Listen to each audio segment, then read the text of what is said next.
A very pleasant good evening to you folks. I am Biff Kensington, joined by my co-host Ryan Sayo, and you are listening to the Queen City Express podcast.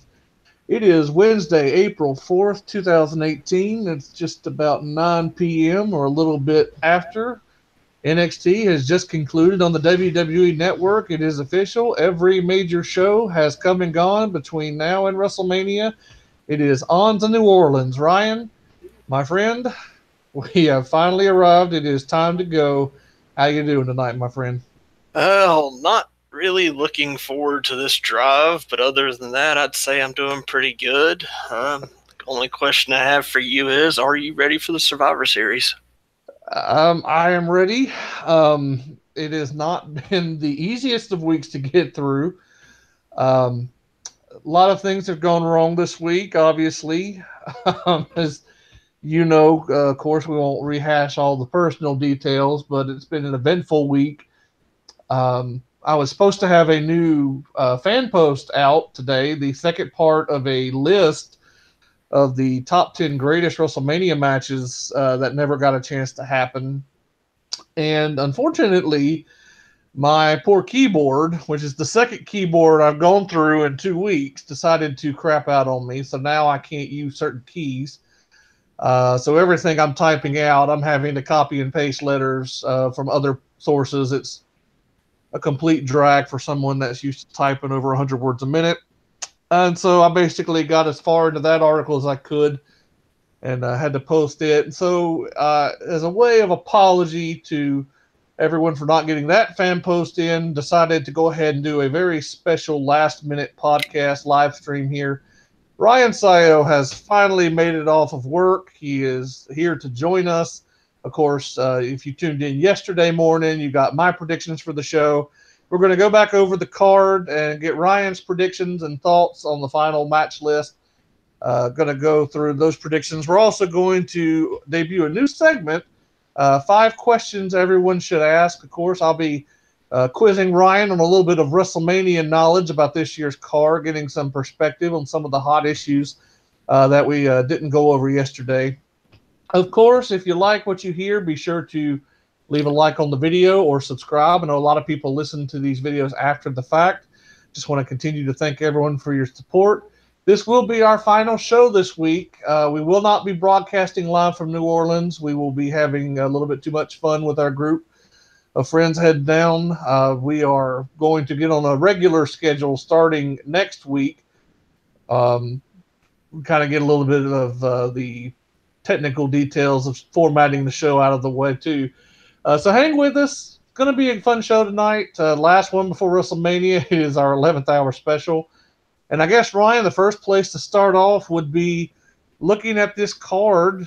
We pretty much have a final idea now of what WrestleMania is going to look like.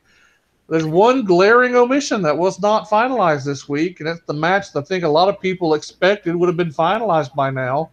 The Undertaker and John Cena. So let's get your perspective on that match. Are we getting the match at WrestleMania, or has this been one hell of a troll job by the WWE?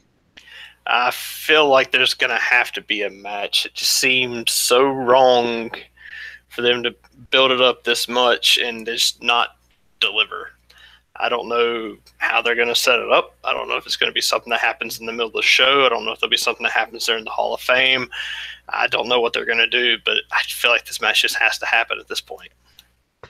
Yeah, it's interesting. Really, this whole feud has been so weird to me. I don't really understand, some of the logic behind it.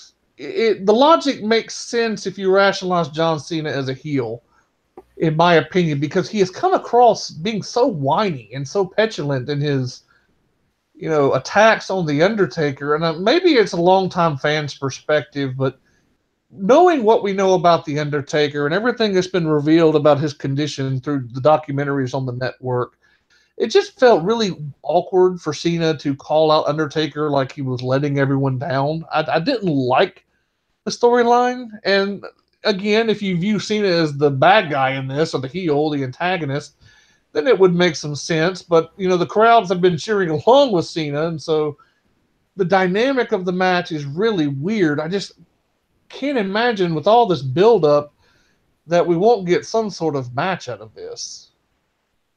I agree. There has to be something, even if it's just a matter of him Undertaker coming out and squashing Cena and setting up a match for next year. Something's got to happen. Well, that's actually a good point. Let's go dovetail right into that. Will it be enough for Cena and Undertaker just to have a segment, or do they have to have a match in New Orleans? Because I think a lot of people, if they only get a showdown or some sort of stare down between the two, they may view that almost like a letdown, and they may be disappointed by it. I would be disappointed by it. I think a match needs to happen sooner rather than later because neither of them are really getting younger, especially the Undertaker. It has to happen. I would hope. Yeah, and that's kind of why I'm curious as to what their plan really is. Apparently, they did not feel the need to announce this match to sell tickets or to get interest up. It is a very exciting WrestleMania card, as we've gone over before. But, that is the kind of match that you would expect to have been finalized before now. I really don't like the idea of finalizing it the day of the show. I mean, maybe they do something at the Hall of Fame. I don't think that's really going to work. They generally seem to like to keep the Hall of Fame kind of respectful for the Hall of Fame inductees. Uh, hell, we're into uncharted waters here. They could. It would be tremendous fun if they just come out and have Samoa Joe challenge John Cena instead, and the Undertaker just never show up, and that become a plot point or something. I don't know, but it is very interesting that match was not finalized either on Raw or SmackDown. So we'll just have to wait and see. But assuming, like everyone has kind of been assuming, that we do in fact get Undertaker and John Cena, let's go ahead and get your prediction. Who do you got in that match? If it's truly going to be the Undertaker's last match, he's always said he wants to go out on his back, so I would have to go with Cena. It's not necessarily who I'd want to see win, but the way the story is set, I feel like the Undertaker should come out and beat him, maybe set up another match down the line, but I feel like Cena's probably going to win. Well, I think it really depends on how the Undertaker feels coming out of this, because I would assume whether it's a full match or whether they're just doing some type of physical altercation in the ring, that Undertaker will have to get physical in some capacity. And so it's going to be a good chance to see, how he's moving around the ring. He had surgery last year to help with some of the nagging injuries that he's been dealing with. Maybe this is a litmus test for a future match at WrestleMania in New York. WrestleMania 35 would be a nice round number maybe to go out on. I could see that being their reasoning, perhaps. Maybe they feel like this card is stacked enough as it is. They don't need a John Cena Undertaker match. But I do share your sentiment. Undertaker is not getting any younger. So the more you push the match off, the more the likelihood that this match is not going to live up to expectations. And really and truly, the problem they're in now by even teasing the match is there is no way to meet the expectations, I don't think, because the fans have been so jazzed for this match, so excited. There's no way, I think, that they can really meet the expectations the fans have set for this match. It's been built up for years, probably the only match that would surpass this in terms of a dream match scenario for most fans over the last 5 or 6 years would be the Undertaker and Sting. And now that match obviously can't happen because of Sting's injury. So this really would be the next match in line in terms of the dream match scenario. And you already have some people that are kind of conflicted about it because they think Undertaker should stay retired, assuming that last year's match in Orlando was his final match. A lot of people don't want to see it for that reason. A lot of people do.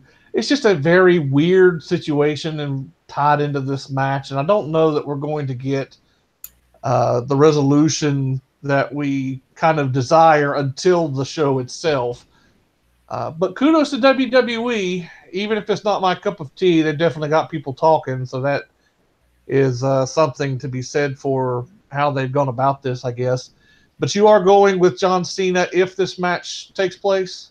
I would assume so. That for me, it just makes probably the most sense.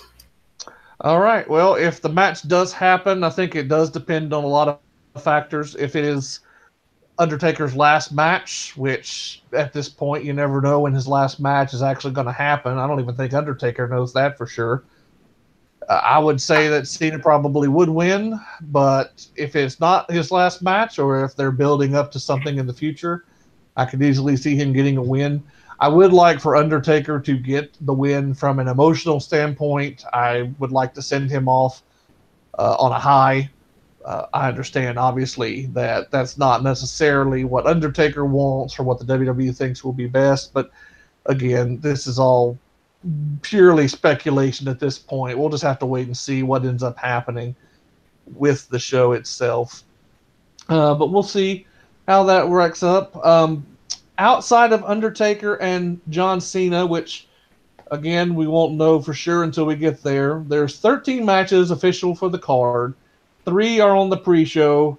The rest will be considered the main card. And so, Ryan, let's just go through it now. We'll go in the same order that I did the other day here. Let's go first to the pre-show matches, and we'll start with the Andre the Giant Memorial Battle Royal. Of course, that match was one of 3 matches confirmed for the pre-show on Monday night. And let me go ahead and give you a list of the participants as I have here that have been confirmed. This will not be the full list. There will obviously be more people involved the day of the show. Dash Wilder, Scott Dawson, Matt Hardy, Goldust, Heath Slater, and Rhino have all been confirmed from the match from the Raw side of things. Baron Corbin, Mojo Rawley, Ty Dillinger, Dolph Ziggler, Fandango, Tyler Breeze, Zack Ryder, and apparently Primo Cologne have also declared from the SmackDown side of things. And again, that's not the full field. I'm sure we'll have some NXT people that could be involved, have maybe a returning surprise, maybe a big cast, somewhat of that nature, and possibly Big Show if he's healthy enough to go. He might show up in the match as well. Any particular person on the list I just read off to you stand out? Do you think we could be looking at a surprise winner coming back? What's your particular perspective here on the Andre the Giant Memorial Battle Royal? Well, all the names you listed, none of them particularly jumped out at me. So I'm thinking that the Undertaker comes back and wins the Andre the Giant Battle of Memorial or whatever instead of fighting John Cena. But really, of all the names of the people, they always fail to push the people that win this properly, but they always want to, I guess. So maybe Dolph Ziggler. I don't really know. It's hard to tell. Well, look, my heart would love for Dash Wilder and Scott Dawson to win this and split the Battle Royal, kind of take an old school angle with this. I think that would be nice. A nice little hat tip to them, especially if Braun Strowman and his mystery partner walk out with the tag title, because I don't see the Revival beating Braun Strowman anytime soon. So it would be nice to have some sort of accolade for them. I think I pitched the idea yesterday, and if not, my memory has gone to pot. I'm going to go ahead and pitch it again here. I think Big Cass could be a potential surprise winner here. Have him return in the Andre Battle Royal, win it, and kind of reestablish himself as a singles act. That could be a potential direction. Of course, Samoa Joe is ready to come back too. No telling if he could show up in this. I know some people think he could show up in the tag match. So, on the surface, there are a lot of different ways they could go with it. But again, being, so few people formally announced for this match as of broadcast time here tonight for us on the Queen City Express, it's really hard to make an official prediction. So I'll put it to you this way.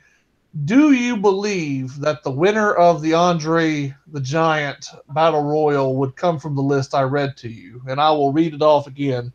It is Dash Wilder, Scott Dawson, Matt Hardy, Goldust, Heath Slater, and Rhino from Raw, with Baron Corbin, Mojo Rawley, Ty Dillinger, Dolph Ziggler, Fandango, Tyler Breeze, Zack Ryder, and Primo Cologne from SmackDown. Is someone winning off of that list, or will it be someone returning from injury? I think it's more likely it'd be somebody returning from injury or a surprise entrant. If it's going to be one of those, like I said, maybe Ziggler, maybe Matt Hardy. Those are probably the two biggest names that are there. The rest of them I just don't really see it, unfortunately. I like a lot of them. Don't get me wrong. I love the Revival. Breezango have really hit their stride. I like Dillinger. Corbin, I feel like, has a potential. Yeah, there's plenty of them I like. I don't see them really going with any of them. Yeah, and it is important to note, of course, that both Baron Corbin and Mojo Rawley are former winners of the Andre the Giant Memorial Battle Royal. Corbin won in his debut on the main roster in Dallas 2 years ago. Mojo Rawley, of course, won the Battle Royal last year in Orlando. But neither one have been particularly motivated or inspired over the last couple of weeks. They've pretty much been spinning their heels on the mid card of SmackDown. So I'm going to lean on the side of caution and probably say there will be someone of a surprise entrant winning. I'll go with you on that one. And that ties, of course, directly into the counterpart to the Andre the Giant Memorial Battle Royal. It is the WrestleMania Women's Battle Royal. And let me go ahead and read off the confirmed participants on this card. Now, we will have some NXT participants from the NXT brand on this match. That was announced at some point in the past. No one has officially declared from NXT yet, but there will be some NXT performers in the Women's Battle Royal. As of today, here's the confirmed list from Raw. We have Sasha Banks, Bayley, Mandy Rose, and Sonya Deville of Absolution, and Mickie James. From SmackDown, pretty much the entire roster not already tied up into the women's title match. Carmella, Lana, Sarah Logan, Ruby Riott, and Liv Morgan of the Riott Squad, along with Natalya, Naomi, and of course Becky Lynch. So those are the declared participants. I would imagine the NXT Women's Champion may show up in this, may also see the loser of the NXT Women's Championship match, who I think we both agreed would be Ember Moon. She could debut here, along with some others from NXT, maybe even some legends making a guest appearance. So that's the Women's Battle Royal. 13 people confirmed so far, so they'll have to add some more to get that match full. Who you liking in this one? I know this one has a few angles kind of tied into it compared to the Men's Battle Royal. You have a particular favorite for the Women's Battle Royal? I think when it comes to this match, most of the focus is going to be on Bayley and Sasha. But I don't think either of them are going to win. I think they're going to cost each other the match at the end, and the winner will either be a debuting NXT person coming up to the main roster, probably Ember Moon. If not, they might go for the feel-good moment and give it to Becky Lynch. Yeah, I'm predicting Becky Lynch myself. I mentioned yesterday on the show that I feel like Becky Lynch is being set up as Asuka's first challenger. Becky looked very, very strong the last couple of weeks on television. And now, full disclosure, as some of you know, I was in the hospital last night, so I was not able to watch much of SmackDown. To my understanding, Becky Lynch was not on the show last night. If she was, you'll have to forgive me. I wasn't exactly in the best frame of mind to be watching the show. But from the reviews that I read, she wasn't involved last night. So that does throw a little bit of cold water on my theory. But I predict Becky Lynch will win this, and I think it's to set her up for Asuka, assuming that Asuka is in fact the SmackDown Women's Champion coming out of WrestleMania, which some interesting news on that we'll get to just a little bit later. But you believe we're either getting a Becky Lynch feel-good win or an NXT call-up. I'm going with Becky Lynch. That match also is on the pre-show, so both Battle Royals will be on the pre-show this year. I figure with two women's title matches and the mixed tag match, they felt a little more comfortable with the Women's Battle Royal going on the pre-show. And that will also be joined by a Cruiserweight Championship match. That's the final match on our pre-show. And, of course, it is the finals of the Cruiserweight title tournament that was brought about by the suspension and eventual firing of Enzo Amore. Cedric Alexander and Mustafa Ali will be competing for the Cruiserweight Championship. I know in your heart you're probably like me and you're excited for Cedric. Mustafa Ali made a very strong case for the title. I think if there was a favorite in the match, it probably would be Mustafa Ali. He seems to be positioned in that role. Who you taking, Cedric or Mustafa? It's funny, at the start of the tournament, just looking at the brackets, my initial thought was, well, Cedric's going to have this. That's who they're going with. But the past couple of weeks, they've really brought up Mustafa Ali very well. And I think he's going to take it.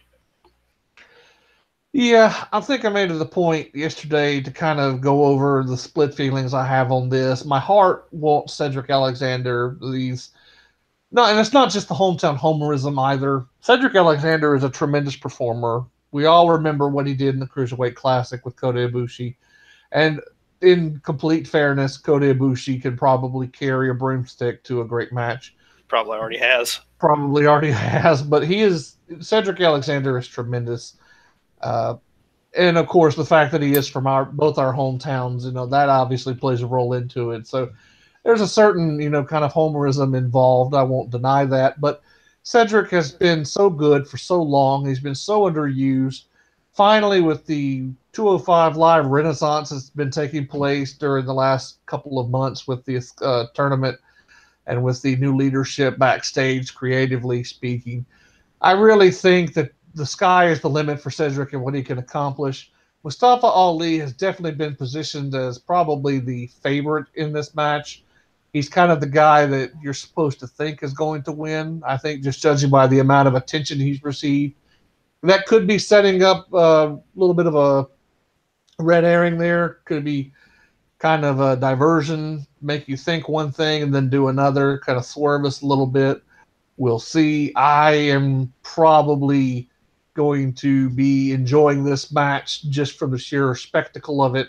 I think these two guys are going to go all out and kind of prove why the Cruiserweight division is back in the grand scheme of things. I will go Mustafa Ali as well. I think yesterday I mentioned that I think Ali will probably win, but I definitely want Cedric to win, I think, at the end of the day. I'm pretty much in the same boat with you right there. So that is the pre-show, the two Battle Royals and the Cruiserweight title tournament final. There is a bit of uncertainty as to whether all three matches will take place at the 6 o'clock hour. Of course, the pre-show for WrestleMania begins on the WWE Network at 5 p.m. The second hour of the pre-show, I believe, will be a dual stream, both on the network and on the USA Network. So it's possible that the three pre-show matches may not take place until the 6 o'clock hour. We'll have to wait and see on that one. It wouldn't surprise me if the Cruiserweight title match went between them. We may have one of the Battle Royals before 6, and then the Cruiserweight title match and the second Battle Royal could finish out the pre-show. But those are the three confirmed pre-show matches, and we'll have to wait and see if they do anything else. Obviously, we'll probably have a national anthem performance or America the Beautiful as well, in addition to the start of the show. And now we'll go over the main card here like we did yesterday. I'll get your official predictions for each match. We'll start with the title matches again. Of course, it is now confirmed the main event of WrestleMania 34 in New Orleans will be for the Universal Championship. Brock Lesnar will be defending the Universal title against Roman Reigns. I am going with Roman Reigns. I would imagine that you're probably going the same direction. Yep, and that's about all I care to say about this match. Yeah, you're not a very big fan of this match, and I wasn't a big fan of it either. I think from a different perspective, you've kind of taken the opinion that you're just not much for Roman Reigns, not really interested in his character. I kind of took the position that it was the story itself that I wasn't a fan of, that there was a better story to be told. To their credit, I think WWE does need some credit here. The fans have seemingly come around on Roman a bit over the last couple of weeks. I do believe it depends really on the city that they're in as to what kind of reaction he will get. I make no illusions to the fact he will probably be booed quite heavily in New Orleans. But the fans did come around for him in Atlanta. They were chanting his name. It was not a polarized reaction. It was almost completely positive. So WWE's plan to get Roman cheered has worked at least for a little while. We'll see if they can keep that momentum up. And it is interesting, right on the cusp of WrestleMania, with Roman finally getting cheered, there are rumors that he could be about to go heel with Paul Heyman. So that would definitely be a source of cosmic irony. But we'll just go ahead and move right along to the WWE Championship match. I have a feeling you'll have a bit more to say on this one. AJ Styles defending his title against Shinsuke Nakamura. Very much an understated build to this match. It has been everything the Universal Championship build has not been. The Universal title build been very much in your face, brash, brawling, kind of boisterous, loud. This one very much understated, kind of quiet, reflective, mind games between challenger and champion and vice versa. So basically, you take a look at this match. It's a dream match on paper. It's been promoted as a dream match. It's definitely a match that we both wanted to see. Nakamura, Styles, who you got on Sunday? Oh, I'm going to go with Nakamura. I think it's his time to shine with the title. I'm really sad that this is not main eventing WrestleMania.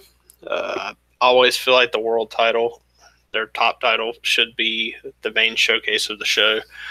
But I'm hoping this match gets plenty of time. I know there was concerns of AJ being injured, but it seems like he's 100% to go. It should just be an outstanding match on paper, and I'm hoping they deliver. I don't see why they wouldn't. AJ always seems to, and Nakamura, who's had a bit of a rough streak on the main roster, admittedly, I feel like it's his time to really show what he's made of. Yeah, Nakamura's time on the main roster has been a very interesting experience because Nakamura, when he first arrived last year on the main roster, he was treated like a rock star. And that is absolutely no pun intended. I know WWE kind of made that part of his persona, which I think we all dislike. But the reactions were raucous. It was clear that the fans bought into Nakamura as a big deal. He went straight to the main roster from NXT and really kind of became kind of a player right away. The WWE Championship feud that he had with Jinder Mahal was a disappointment, which I think you could pretty much say that about all of Jinder's programs, unfortunately. His run was not a very productive one with the title. That feud left a sour taste in a lot of people's mouths.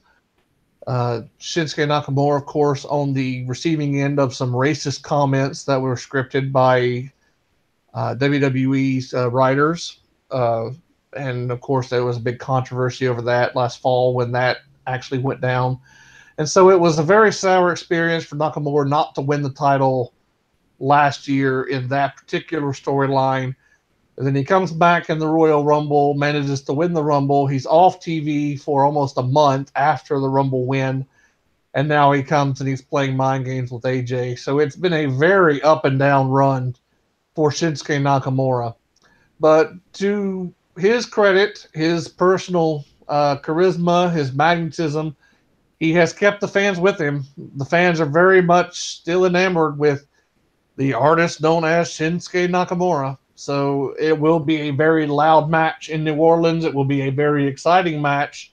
I also have Nakamura winning the title here. I just think that there's too many options on the table not to move the title. And, of course, we could see AJ Styles ultimately back in the title picture before too long. There's no telling what could wind up happening. It's one of the interesting things about WWE moving forward. On the SmackDown side of things, at least, it feels like anything could happen. It's really wide open. A lot of returns, a lot of call-ups, some new faces coming back from injury. Daniel Bryan, most notably, and he'll fit into the show. And so I think it's going to be an interesting time for the Blue Brand. But I think we're both in agreement here. Nakamura does win the title. It's just going to be a feel-good moment, especially if they want a championship match, a top championship change cheered by the fans. Then obviously Nakamura will need to win because I don't think Roman will be cheered.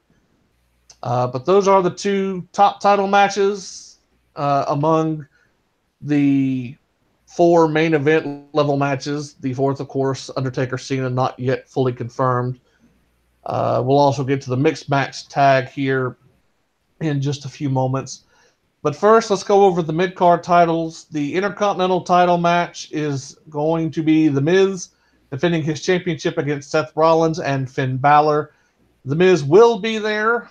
Miz and Maurice welcomed their first child last weekend, so there will be no concerns over Miz having to miss the show for that. So congratulations to The Miz. Also, while we're on the subject, congratulations to Maria Kanellis and Mike Bennett, who also welcomed their new child into the world this week. Quite a WrestleMania week surprise for them.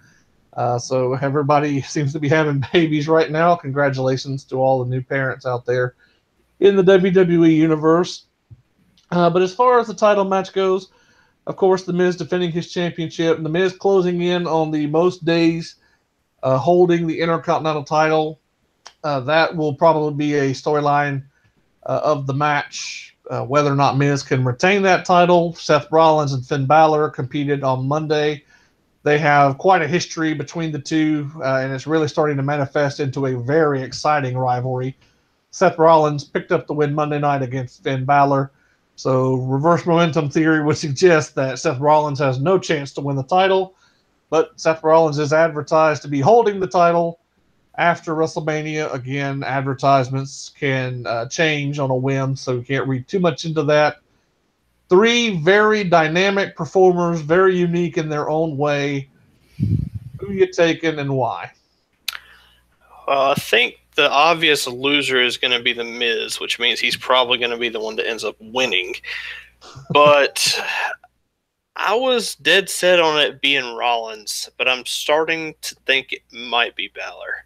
It really depends on if they decide to bring him back out as the Demon or not. They've kind of moved away from it, which I think is a little bit of a shame. But if that's what he ends up coming with, I feel like that's going to be your winner. Yeah, I've been really conflicted on this one myself. I think everybody kind of assumes that The Miz is going to drop the title here, and I think they're doing that under the assumption he's going to take some time off to be with his wife after her giving birth to their new daughter. So really, the choices were really between Rollins and Finn Balor. I keep changing my mind on this one. I keep going back and forth. The problem I've had with choosing Seth Rollins is that I honestly feel like Seth is destined to do something more than the Intercontinental title. And I don't mean that to be a disrespectful slight to the Intercontinental title. It's probably my favorite championship all time in the company. It's got a lot of prestige behind it. But I feel like Seth Rollins is kind of destined to be more of a top-level player, whereas the Intercontinental title is more of a mid-card title right now. I don't think that Seth Rollins will gain a lot from holding the championship unless the intent is to allow him to become the workhorse champion, kind of build up some more fan support that way. He had an amazing month of February leading into the Elimination Chamber. He's had another strong month here in this Intercontinental title feud. But Finn Balor could probably use that title a little bit more. So I am going to finalize my prediction of Finn Balor winning this. Demon or no demon, I think Finn takes the title simply on the virtue that he's better suited for that title right now. I think he has more to gain from holding it. But it will be a very fun match. And speaking of fun, guess what day it is, my friend? Wednesday. It's also Rusev Day, and that leads right into our Fatal 4-Way match for the U.S. Championship. Thank you very much for not taking the bait on that. Excellent dead air there, pal. A Fatal 4-Way match for the United States Championship, the other mid-card title on the line. This match, of course, became 1,000 times more interesting with Rusev's inclusion last week. But it is Randy Orton defending his title against the former champion Bobby Roode, Jinder Mahal, and Rusev. That is two-time U.S. champion Rusev, by the way. And it's also Bob Roode. Bobby Roode, same damn difference. Who you got in this match? Bob Roode. Are you going with Bob Roode? Is that your official prediction? Or are you going with Rusev or Jinder or Randy to retain? Actually, I might actually go with Bob Roode here. I don't think Rusev's going to get the win. I feel like it would be too obvious for them to put him into the match. I would love for Rusev to get the win. I think he'd be my favorite choice to win it. But I think they're going to give it back to Rude. I'm going to tell you why I think Rusev is walking out of here with the title. And I've had a little bit more time to reflect on this since yesterday's show. It would be criminally stupid of WWE to put Rusev in a position to lose and risk fans being sour after this match. Yeah, but There's that's no WWE. Well, yes, I understand that, but even WWE has sense every once in a while. They do get it right on occasion, and so why would you put Rusev in the match? Well, yes, they do, but why would you put Rusev in the match if you're not going to have him win it? Because the only reason he's in it is the fact that he's moving merchandise at a ridiculous rate. He's one of the hottest acts in the company right now. You might as well strike while the iron is still somewhat hot. They've been pussyfooting around for so long that if they wait too much longer, they're probably going to miss their window. And there are some rumors out that Rusev was very unhappy with his standing in the company recently.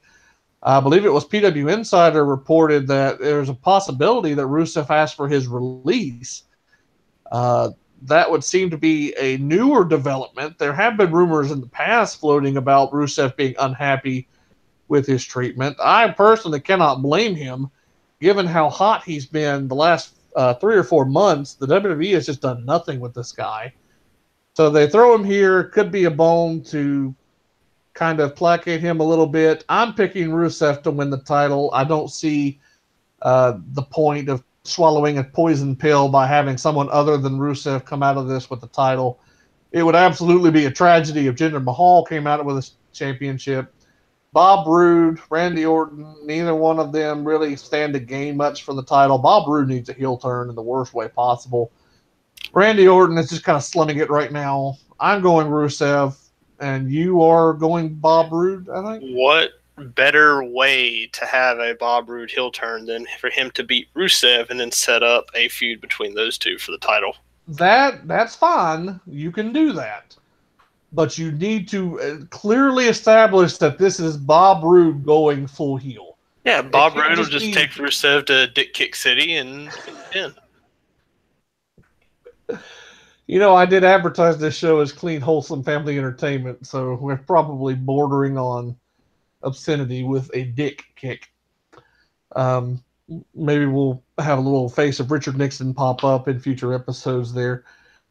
Remember, it's not cursing if you say ass and you're talking about a donkey, to quote John Green. Just going to Richard kick him.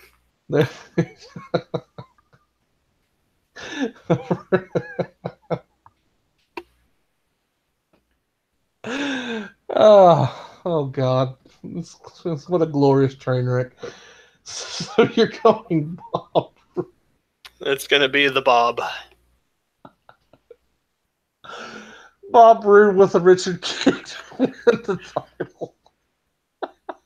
Okay. I'm going to go Rusev just because I think they're going to go for the happy ending. Oh, God.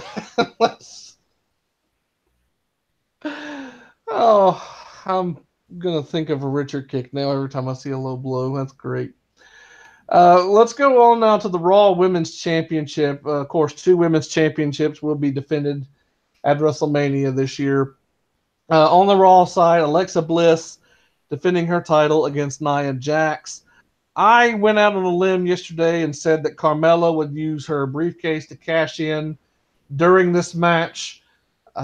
Again, that's just a complete guess on my part. There's no information to really back that guess up. If you had to take a pick between Nia or Alexa, or maybe Carmella with a surprise cash in, who you going in this match? I'm going to go with Nia. I just feel like the way they've set this story up, that's how it's got to go. I don't see Alexa Bliss beating her unless there's a shitload of outside interference. It could also be a Carmella cashed in and fails with Alexa Bliss pinning her. That's a possibility. But I think Nia Jax is going to come out with the championship, and I'm starting to realize that every title on the show that I'm thinking is going to be changing hands, and that's probably not a good thing. Well, I definitely think there's going to be some matches that people expect a title change, and you're actually going to have title defense.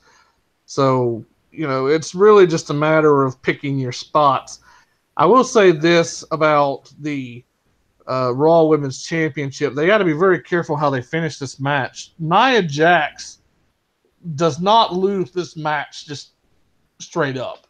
That Please. would be an absolute terrible decision. You can't have the bully come out on top here without really, doing a number, cheating to win, giving Nia kind of a moral out. I'm not a fan of the fat shaming angle. I made that quite clear both at Cage Side Seats and on the podcast yesterday. Be that as it may, they've gone this direction. They've made their bed. Now they've got a lie in it. So if there's no cash incoming, if Carmella's not sneaking out of the title, I think Nia Jax has to win this, or else you have to book this match in a way that really protects her. Nia's babyface turn has been fairly well received. Again, not a fan of the angle necessarily, but I think if you're going to do it, you need to go all the way and do it. So if there's no cash in, I think Nia wins the title. But we'll just have to wait and see. The counterpart match, I think, is a little more interesting, so we'll go straight into it. Of course, the SmackDown Women's Championship. This is actually one of the most heavily promoted matches on the entire show. Charlotte Flair defending her championship against Asuka. I said my piece yesterday about this. I love the build. It's been very understated, but it's classic wrestling. Strong champion, strong challenger. Let's see who goes over here in the end. I picked Asuka to win. I am sticking with Asuka to win. Who do you got in the SmackDown Women's Championship? It's Asuka. I think they're just going to keep the streak going. There's not been enough build up between these two for it to be the end of the streak. So I feel like it's going to be Asuka.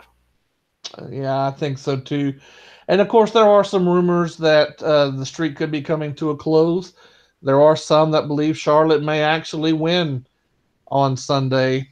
There's competing rumors, really, and I think that is one of the interesting things about this match. There are so many different ways the story could go, because honestly, I could see it going both ways. I can see the streak coming to a close now and let the build to Charlotte and Ronda Rousey for next year. I could see Asuka winning and that being the match for next year. I think, obviously, no matter who wins this match, the ultimate goal is to get to Ronda Rousey for WrestleMania 35 in New Jersey. It just seems like the money match that they're going to build towards. So there's a lot of different ways that could go in this match. Of course, Carmella with the briefcase still hanging around. She has now officially held that briefcase longer than any other briefcase holder has held their respective case in the history of the Money in the Bank concept, men or women. Obviously, Carmella is the first female holder of the Money in the Bank briefcase. So kind of a dubious record there for Carmella holding that case for so long. We'll see if she plays a role in the match. I would imagine that she probably will make an appearance. If not in the Raw title match, then for certain in this one, she will definitely be hanging around somewhere. But I think we both agree that Asuka is probably winning the SmackDown title, SmackDown Women's title from Charlotte Flair in this match. Tag title matches, of course, we have Cesaro and Sheamus on the Raw side of things defending against Braun Strowman and a mystery partner. I don't want you to go into thoughts on the mystery partner yet. We're going to talk about that just a little bit later. But if you do have to take a pick between Cesaro and Sheamus or Braun Strowman's team, who do you have in the Raw Tag Team title match? Well, I mean, they already announced his partner is going to be Braun Strowman. But I'm pretty sure that Braun Strowman is not going to be legally cleared to compete. I think Braun's going to have to find himself a different partner. Oh, that's sad. I think it's going to be Strowman and his partner is going to take it. From the rumor being that Sheamus is working hurt, bad back, that could very well be true. It could not be true. I still think Strowman's going to come out with whoever he has. Well, there is pretty good evidence to suggest, I think Sheamus himself has even confirmed this, he's working with the same general problem that a lot of wrestlers have had, like Steve Austin. Paige, I believe, also deals with this. I can't recall if Edge's injury was also similar. But spinal stenosis is what he's suffering from. It's a condition that worsens over time. It's not exactly correctable. So eventually it will force him to retire. Sheamus has had quite a productive career. Sheamus is one of those talents I don't think people will fully appreciate until after he's gone. Uh, really and truly, Sheamus is almost a tragic story in WWE. He never fully recovered from 2012. He just never quite got over the 28-second victory over Bryan. It was a backlash the next night, and it kind of soiled the entirety of his World Heavyweight Championship run. He is really looking good up until that moment. Of course, he had a lot of fan support, a lot of momentum built up from his face turn initially. But that title reign just kind of sealed the deal, and it kind of sealed his fate. He never really recovered. And I don't think he ever really reached the heights WWE wanted him to reach either.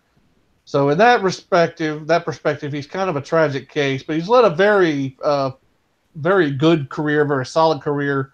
Quite a few championships under his belt, of course, a multiple-time world champion. Most recently, back in 2015, when he cashed in on Roman Reigns to win the WWE title at Survivor Series.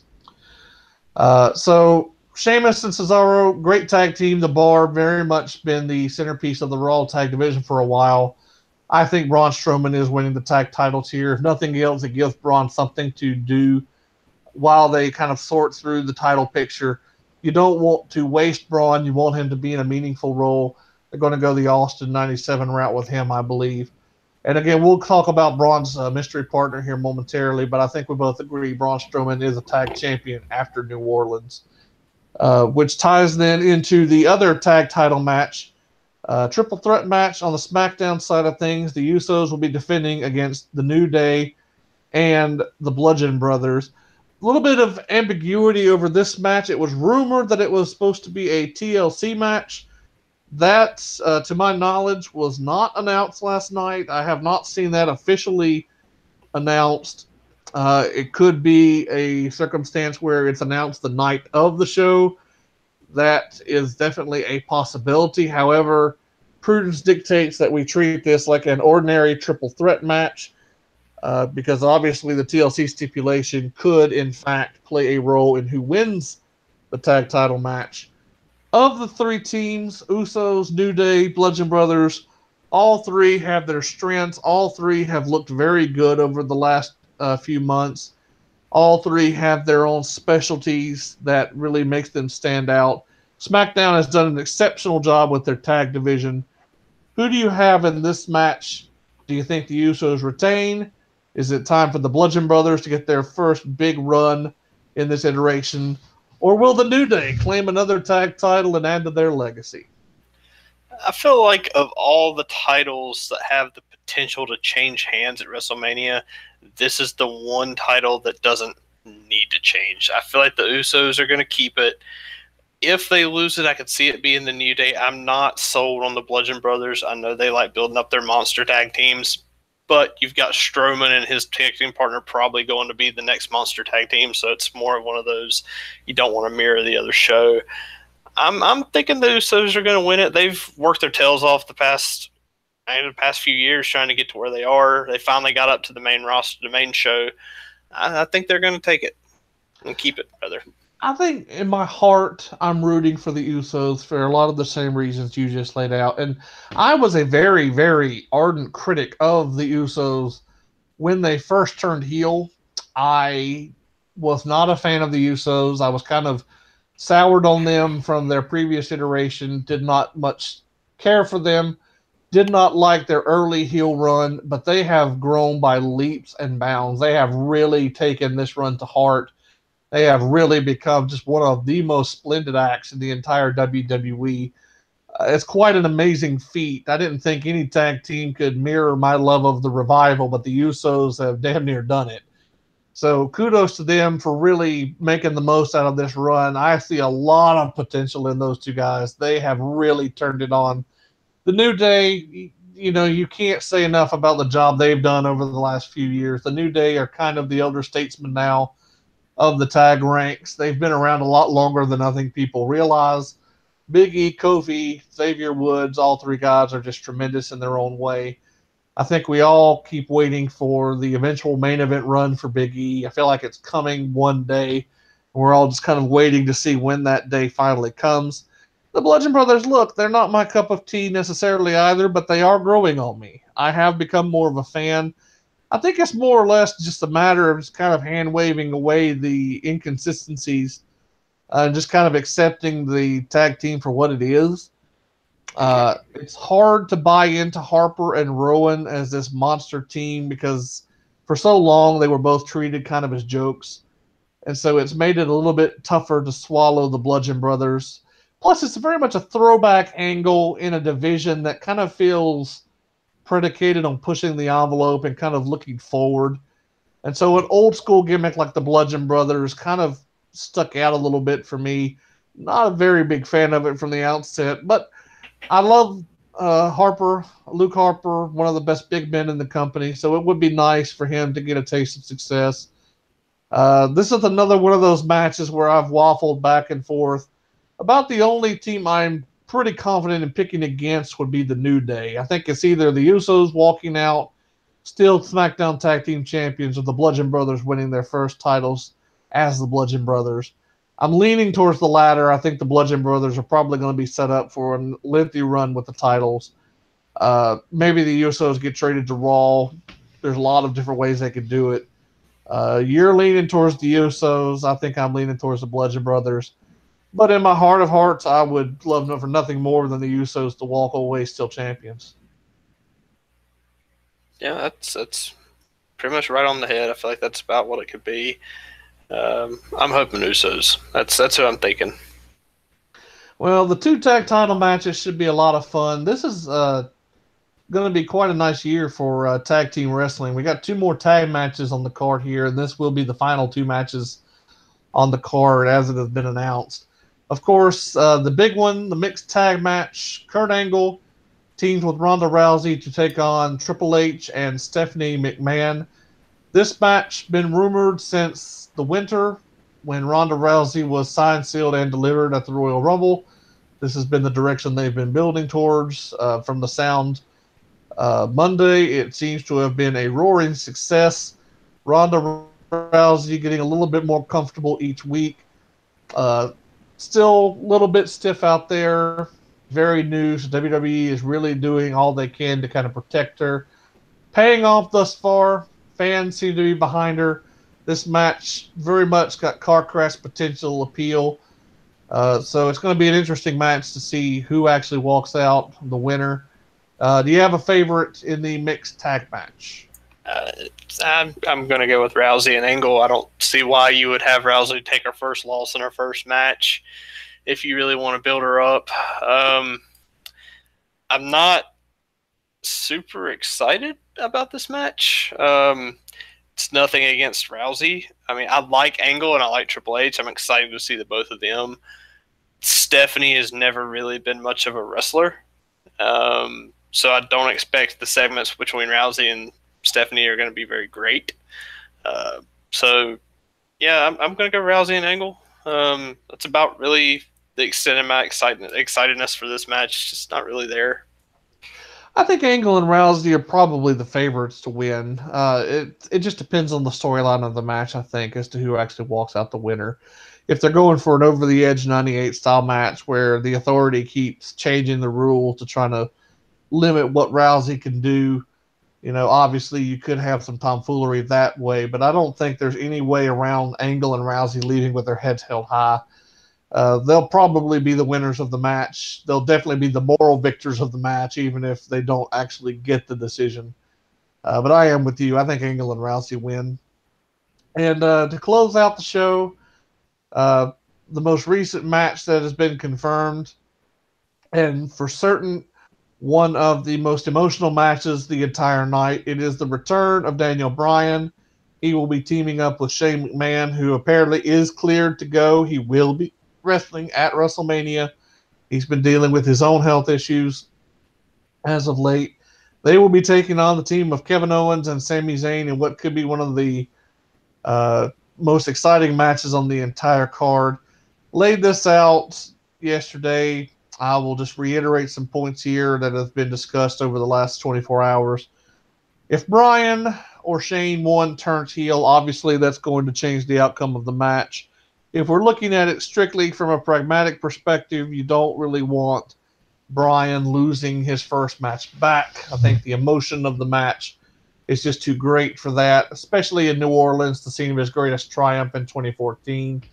Owens and Zayn, if they lose, they could continue this little run as outsiders on SmackDown, or they could jump to Raw the night after WrestleMania. So there are different outs for this match. I'm leaning towards Bryan and Shane personally, but there's a lot of disagreement over that. Who do you have in this match and why? I am leaning very heavily toward. Well, that's not the right way to say it. Honestly, I think there's a very real possibility that Kevin Owens and Sami Zayn win. I think that it would probably be best for them to win because I think they need the win. They have not done very well with those two lately. They could really use the win, but I think they can't have Daniel Bryan lose this comeback match unless he just turns on Shane McMahon during the match. And again, why would you take your surefire top babyface and turn him heel? It's probably going to be Daniel Bryan and Shane McMahon winning. One thing to be had in this match, it could very well be Shane McMahon turning on Daniel Bryan. That in and of itself poses a lot of problems, not the least of which Shane McMahon just becomes an annoying heel after a while. And it's also feuding authority figures, which, again, we really don't need more of. Hopefully they play the match straight up and they can work around the stipulation of the match well enough. But the bottom line, no matter what ends up happening in this match, the sheer fact that we're getting Daniel Bryan back in the ring after several years being unfit to compete by WWE's medical team, that in and of itself makes this match worthwhile to me. I think it makes it one of the biggest attractions on the card. And it's going to be definitely one of the loudest reactions of the night. Daniel Bryan, very popular, still probably the most popular pure babyface in WWE. A lot of people are going to be up for this match. It's going to be exciting. And it's really indicative, I think, of the quality of the entire card. I look at this card on paper, whether we get Undertaker and John Cena announced or not. At 13 matches, it's still a robust card. There's a lot of potential for some historic moments, some memorable moments. Of course, we have the rumors, strong rumors, that Elias will be doing a special segment with The Rock on this card. Also, Stone Cold Steve Austin is rumored to be coming in for some sort of segment at WrestleMania. He will also be at the Hall of Fame, it seems, so that could be interesting. Of course, anyone that's at the Hall of Fame is an obvious candidate to be at WrestleMania. Of course, that ties into the potential for Undertaker to come out in his American Badass persona, or Biker Taker, as I like to call him. So that's definitely a possibility to watch out for. It's WrestleMania. They always pack some surprises. There'll be a few veterans, a few legends there that'll make some sort of appearance, I'm sure, in some sort of backstage segment. Look, WrestleMania is WrestleMania. Even if the card is not the greatest in the world, it's still the spectacle, the moment. It's very exciting to look forward to. This particular show looks great on paper. If everyone performs up to their expectations, we have ourselves an all-timer in the making. So we'll see how it plays out. But that is the WrestleMania card as it exists right now. And we'll just be like everyone else, kind of waiting to see what ends up happening with the John Cena Undertaker match. Do want to talk a few questions here for Ryan about the WrestleMania card. Of course, we do have a pretty clear picture now of how this card is laid out. But these are definitely some questions I think have been posed over the last couple of weeks, and they will continue to be posed up to and even after the show. And I'll go ahead and bring those up now. Probably the most pertinent question, of course, it was decided on Monday, or at least it was announced, that Roman Reigns and Brock Lesnar would be the main event. Ryan, in your opinion, what match should main event WrestleMania? We know that Brock and Roman will be main eventing. Is that the right decision, or did they get it wrong? I think they got it wrong. I feel like the WWE title needs to be their showcase title. And this will be the second WrestleMania in a row where it didn't main event the show. If they wanted to put them on an even level and not have either of them main event the show, then probably Daniel Bryan's return match would be a good idea as the main event, especially send fans home happy. As you said earlier, a call back to this last time in New Orleans. But I would say it should have been AJ Nakamura should have main evented. If you had asked me at the Royal Rumble or shortly thereafter, I probably would have agreed that AJ Nakamura would have been the preferred main event match, especially building it up as a dream match. I think that, it was just kind of established that this match had the potential to close out the show. And of course, the historical value of the WWE Championship, combine that with the Royal Rumble winner, you would really like to see those two close out the show. My hesitancy over Brock and Roman, of course, mostly tied into the story. But we have to be completely honest. The social media footprint that Brock and Roman are leaving is dwarfing that of Nakamura and AJ. There's just no other way around that. It's getting far more views on YouTube, Brock and Roman are, than Nakamura and AJ are. I think at last count, Monday nights, either this past Monday or the week before, one of those segments got somewhere upwards of 6 million views on YouTube. A counterpart video with AJ and Nakamura got somewhere over 1 million. So it's not close. It would seem that most people on social media are leaning towards Brock and Roman as being the biggest of the two. That could be confirmation bias. That's the way WWE has kind of presented the two matches. So maybe it's how the fans are treating them. Can Brock and Roman main event WrestleMania? Yes, of course. Brock is one of the biggest stars in the company. Roman, of course, is one of the top stars in the company as well. We can debate whether he got there the right way, whether he should be there. All very valid questions. This match is closing out WrestleMania, and I don't believe that the crowd reaction is going to play a big role into this. I think that Vince wants Roman in this spot. I know people hate the word coronation. It's not necessarily a coronation in the way a lot of Roman's detractors use it, but I do think it makes a statement. I do think this match is going to be making a statement for Roman moving forward. It is kind of culminating the last couple of years' worth of storylines for Roman, whether they bring that out on TV or not. I think it's going to be a big match. I don't really have a problem with the main eventing with this match. And I could not have said that 3 or 4 weeks ago. I probably couldn't have even said that 2 weeks ago. But this match should be very fun if the crowd lets them have a good match. Now, if the crowd just straight up hijacks it like they did Brock and Goldberg at WrestleMania 20, then we're in for a dumpster. But, my personal preference of seeing AJ Nakamura going last aside, I do believe that Roman and Brock have done enough to warrant the main event slot at this point. But that is more or less because Undertaker and Cena has not been confirmed. If Undertaker and Cena had been finalized on Monday or at some point in the past, I don't see any way around that match not being the main event. Just the emotion of that match, everything that would go into it, there's no reason to let any match go on after that. That would just be asking for a repeat of WrestleMania 18 or 25.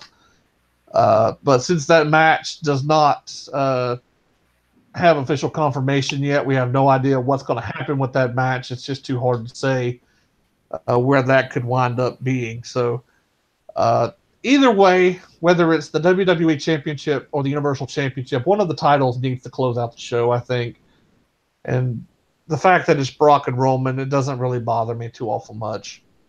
One thing that bothered a lot of people this past week was the announcement of the official pre-show matches. There's been some speculation over which matches would be on the pre-show.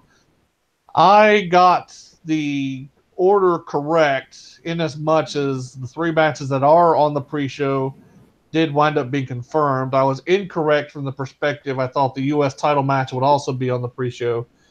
They're apparently going with 3 matches, not on the main card instead of the 4. So I'll pose the question to you. Did they get the pre-show matches correct? In other words, did they choose the right 3 matches to go on the pre-show, or should one of the Battle Royals or the Cruiserweight title match been on the main card? I think the Battle Royals are fine to be on the pre-show. I feel like they missed an opportunity not having the Cruiserweight Championship match on the main show that could have gave it an air of legitimacy that it desperately needs right now. But it's probably fair that it is where it is. They'll probably get more time, which is a good thing. A lot of the Cruiserweight stuff just happens on 205 Live, so it doesn't have as much of the eyes on it that it normally would, so it makes sense that it is on the pre-show. I feel like the U.S. title would have been a pre-show match, but I think they did it about right. Well, the U.S. title match has always kind of been the interesting one for me. I thought that would be a pre-show match as well, but honestly, at this point, I think it's a matter of whether or not WWE would allow Randy Orton to be on the pre-show. And it's not like they haven't put big stars on the pre-show in the past. Last year at WrestleMania, Dean Ambrose was on the pre-show.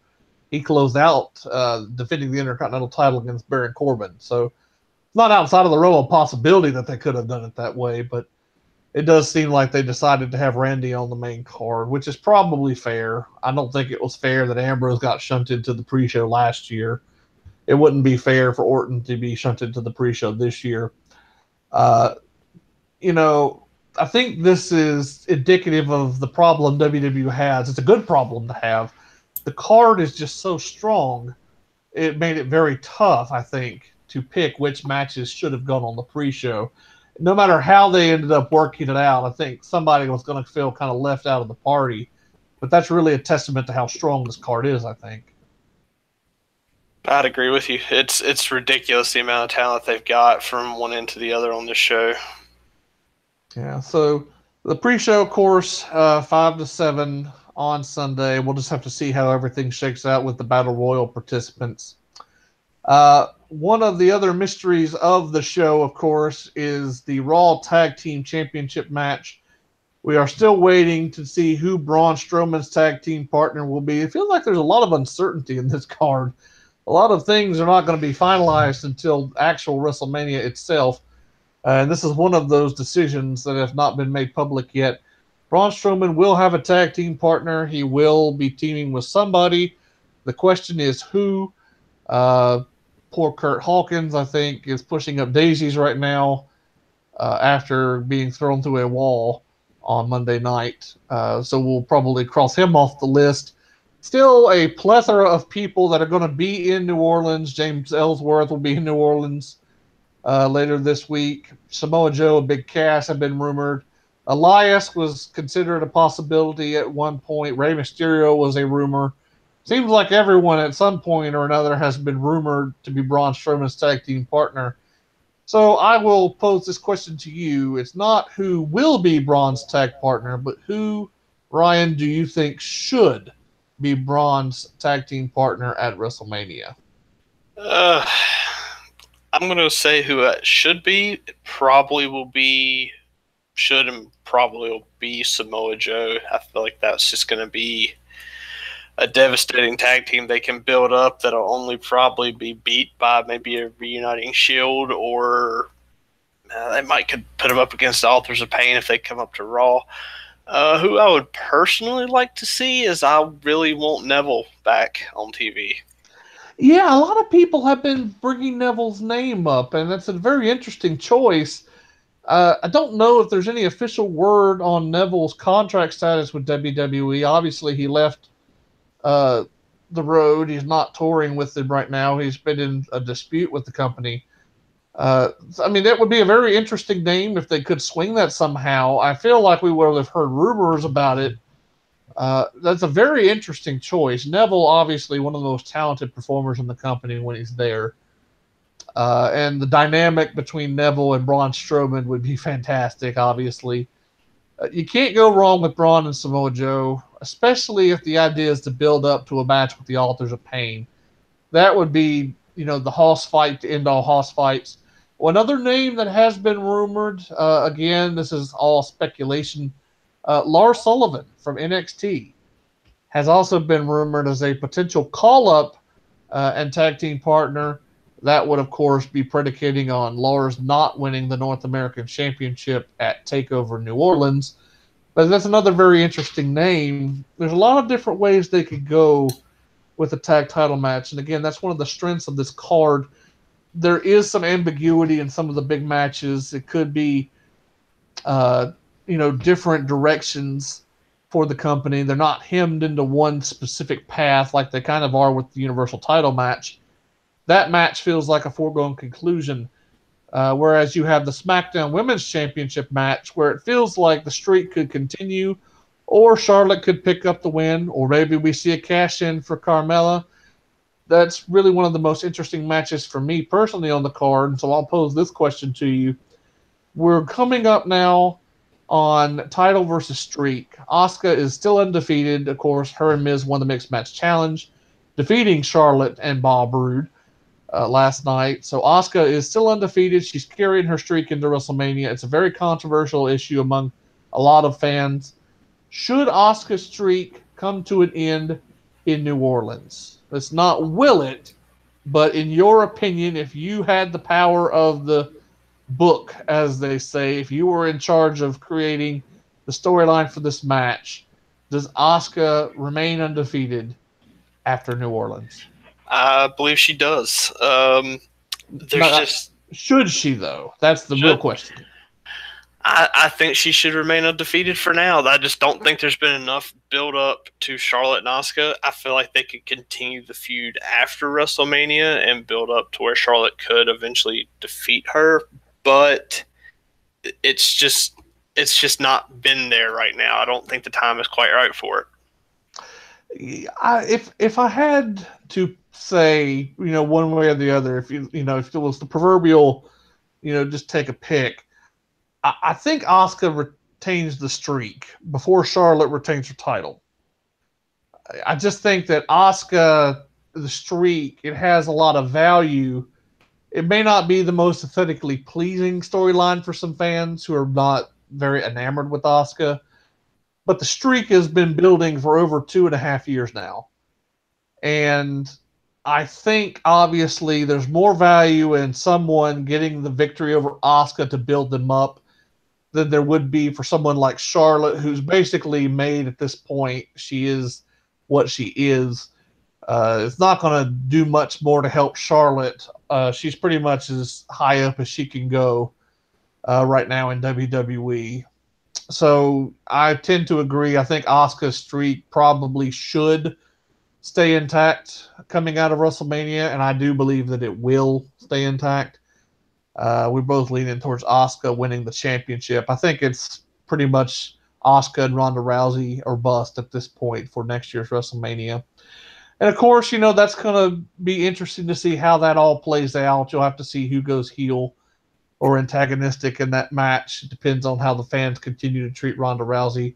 That's really the story of WWE, to be honest, over the next couple of weeks and months, is seeing how character alignments shake out. You could see some interesting characters flip alignments. Roman Reigns has been rumored to be going heel with Paul Heyman. That would be a very interesting, if kind of improbable, turn of events. Seth Rollins seems to be more likely candidate to go heel, as much as I think that would be unfortunate for what he's been able to do over the last couple of months as an inspirational babyface. We'll have to see if AJ Styles goes heel. There's just so many different things that could happen. And, of course, a lot for SmackDown is riding on the result of the Kevin Owens, Sami Zayn versus Shane McMahon and Daniel Bryan match. If you had to take a guess right now, knee-jerk reaction, are we seeing a heel turn from Shane or Bryan in this match? It doesn't make sense to me for Daniel Bryan to go heel. and the rumor has that Shane McMahon is about to be off TV for a while, and I'm guessing especially with his injuries, he's probably definitely going to want to take some time off. So I don't see him going heel either, so it doesn't make sense to me. It's the weirdest possibility of the card, I think. With Bryan being cleared to return to action, I think that the purpose of turning Bryan heel, at least the rumors of a Bryan heel turn, were really built up around the idea that he was leaving in September, that he wouldn't be back with the company, and that they were trying to turn him heel to kind of diminish some of the Yes movement's momentum. Because let's face it, Daniel Bryan, even 2 years on from last being in a ring in an official capacity as a wrestler, he's still the most popular babyface in the company. The fans love Daniel Bryan, at least in terms of live crowd support. Now, we can debate the importance of social media or television ratings, obviously, when we're talking about who the most popular person is. But anecdotally, I think it's a fairly safe argument to say that Bryan is the most popular guy they have. And especially now that he's back, cleared for active competition, he probably will be their most popular babyface for as long as he's with the company.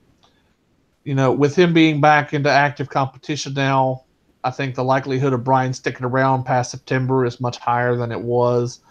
So that kind of lessens the need to turn Bryan. Plus, let's be quite honest, uh, even though Bryan is talented enough to make a heel turn work, I don't think the fans would buy it. I think it would be kind of a situation similar to what the Miz faces. Bryan might get booed in spots when Bryan says something heelish. Otherwise, Bryan would get a lot of healthy respect, a lot of cheers still. I just don't see a heel turn working out for Bryan very well. Shane McMahon, if he goes off of TV, obviously turning him heel and then having him off TV is not going to make a lot of sense. I think plus two, you just have to consider the fact, Shane McMahon as a heel, it's just not very aesthetically pleasing. Shane McMahon works better as a babyface. As a heel, he really wears out his welcome a lot more quickly. And plus, it's a retread of things we've seen ad nauseum over the last 2 decades. Shane McMahon heel turn would be just another little chapter in the never-ending feud of heel authority figures versus baby faces. I just really don't think that that's the way to go. That might be more wishful fulfillment on my part, wishing that they do the right thing here and keep both guys in their current alignment.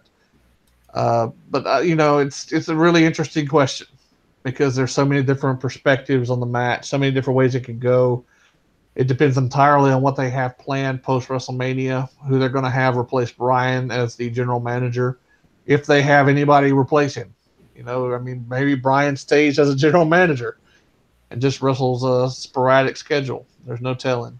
But it's one of the great things about this time of year. It is full of potential. It's full of possibility. It feels like the sky's the limit for WWE right now. They've got the roster in place. They've got all the talent in the world. Uh, they've got the resources. They've got the ability. Now it's time to see if they can shut up and dance. Yeah, it's going to be an interesting show all around, and I'm really looking forward to see what they do and where they go from here. Yep, it's going to be a fun one. And guys, I hope you enjoy it. Of course, very much looking forward to seeing where the Queen City Express goes. It's been quite the first week for us. You don't have to worry about the level of content staying at this pace, obviously, with WrestleMania week being here and also our impending trip down to New Orleans. We've actually done a little bit extra for you guys. I hope you have enjoyed it. Of course, we will be going to New Orleans. There will be no show this weekend, so no last call on Saturday evening. Next week, we will be back at our somewhat regular time period of Thursday, and of course, we will be finalizing some more details. We'll have some exciting news to share with you next week about the future of the podcast. Of course, as always, please feel free to check out our affiliates. Friends of the show, Metal Match, Ruthless Aggression podcast will be Friday night. He will be doing Unforgiven 2002 at last check. Also, Shooting Debris podcast so with my good friend Saker's Minion and Dr. Sinju. They will be on an hour early this Saturday morning. Be sure to give them a listen. They are doing a special WrestleMania Roundtable edition So very much looking forward to checking in with them on that one. We will be back next week, Thursday, with an official review of WrestleMania and our live experience there. I will be on the Shooting the Breeze podcast a week from Saturday, sharing some more stories from New Orleans. And I will also be back with you next Saturday night for the newest edition of The Last Call. So that's it for us this week. Ryan, thanks for coming on, buddy. And any last words of wisdom before you drive off into the wild blue yonder, known as Interstate 85? Oh, if I don't end up going insane on this trip, I will be back next time. Thank you for having me. And as always, let's go enjoy some wrestling. Amen to that, brother. Well, that'll close us out tonight. Thank you so very much for listening on this little live stream here. Enjoy WrestleMania, folks. Enjoy TakeOver. You have a wonderful, blessed week. I am Biff Kensington for Ryan Sayo. This is the Queen City Express podcast. We'll see you at WrestleMania. Take care, guys.